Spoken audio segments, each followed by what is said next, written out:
In this episode of Trekking Through Compliance, we take a look at the deadly years.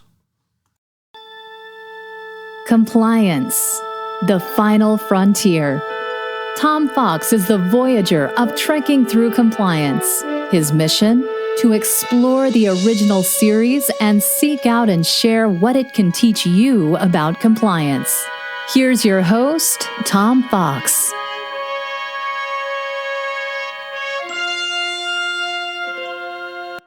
Trekking Through Compliance, Episode 41, The Deadly Years. In this episode of Trekking Through Compliance, we consider the episode The Deadly Years, which aired on December 8th, 1967, and occurred on Stardate 3478.2. Story synopsis.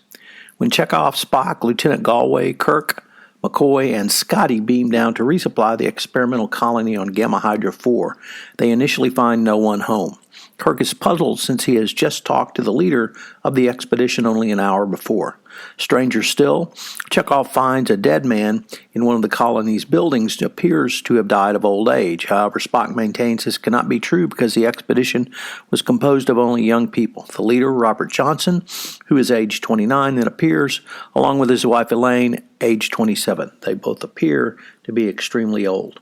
Kirk beams the landing party up together with those colonists who are still alive. Aboard the Enterprise, the colonists die of old age. Kirk puts Spock, Commodore Stocker, who is on his way to Starbase 10, and his former flame of 6 years, 4 months, and an odd number of days, Dr. Janet Wallace, on the investigative team. The only unusual event which Spock can determine is that of a comet which has passed by the planet shortly before the Enterprise arrived.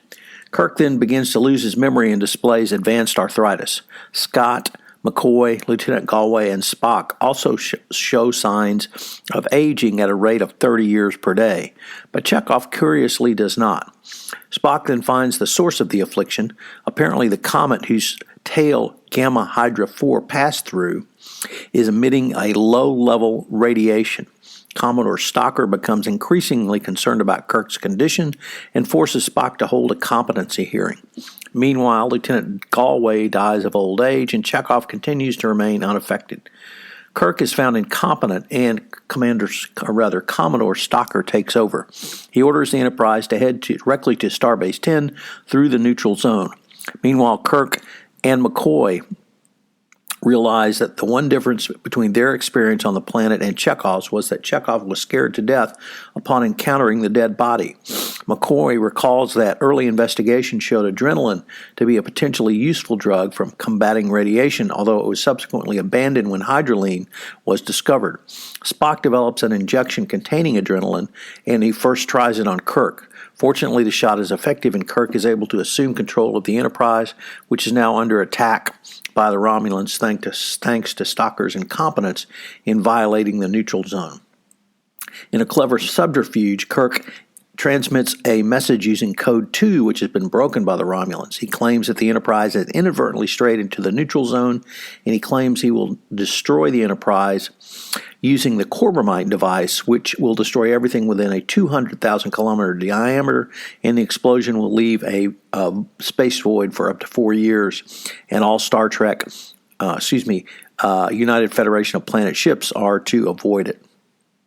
The Romulans give a little ground lest they be destroyed in the upcoming explosion, and Kirk immediately races out of the neutral zone and into Federation space at Warp 8. I wanted to use this episode to talk about some of the points around illness and aging. This was, I think, a really wasted opportunity in treating the illness as really scary disease of the week instead of a chance to reflect on the inevitability of growing old, since every other episode seems to reference how everyone wants to stay young and beautiful and never grow old. Kirk's old man performance almost moved into parody with almost a Jimmy Cagney impersonation, but it was perhaps never intended to be a serious examination of aging. The characters could have just easily been struck by a purple mind-affecting space pox for the purpose of the storyline. The aging aspect was there to create mystery and give viewers the fun of seeing familiar characters behaving oddly. If it doesn't hold up today, although I'm not saying it doesn't, perhaps our expectations have changed. It was also a pleasant surprise to see Stalker depicted not as an antagonist being confrontational, but someone who's generally trying to help his fellow Starfleet officers, although he obviously did lack the experience to carry it through, even though he was quite gracious at the end when he said, quote, "I am quite aware of what a starship can do with the right men at the helm," end quote. So what are today's 3 compliance takeaways? Compliance and storytelling through visual aids, and perhaps color can be one of the ways that you use storytelling to get your message of compliance across. The second issue that came up for me was training, and this came from Chekov's reaction to seeing a dead body. It's one of the early scenes in the book, or rather the episode. And here Chekov screams very loudly when he sees a dead body. Well, this is a Starfleet Academy trained officer. I would have hoped that he would have perhaps taken an autopsy class or done something to prepare himself for the fact that people die, and people die in space, people die in combat, there are accidents. Certainly a red shirt is going to have a very difficult existence on the Enterprise, as we all know.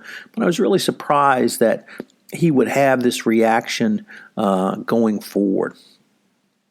And then finally, this issue, I think, really drives home what to do when someone becomes really too old to do the job, and its competency. The Department of Justice requires that you have adequate, but more importantly, competent compliance professionals in your organization. So what do you do to make sure that their competency is at the level the DOJ requires and mandates? Do they have additional ongoing training? Do you send them to conferences? Do you have them get certification? Do you have them write? Do you have them blog? Do you have them do podcasts? What can you do to show the competency and quality of your compliance professionals going forward? This is something that the DOJ has increasingly brought scrutiny to, and it's something that you're going to need to consider in your compliance program as well. Join us tomorrow when we take up the episode Obsession in Trekking Through Compliance. If you enjoyed this episode of Trekking Through Compliance, you can help it grow by sharing it with the biggest Trek fan you know.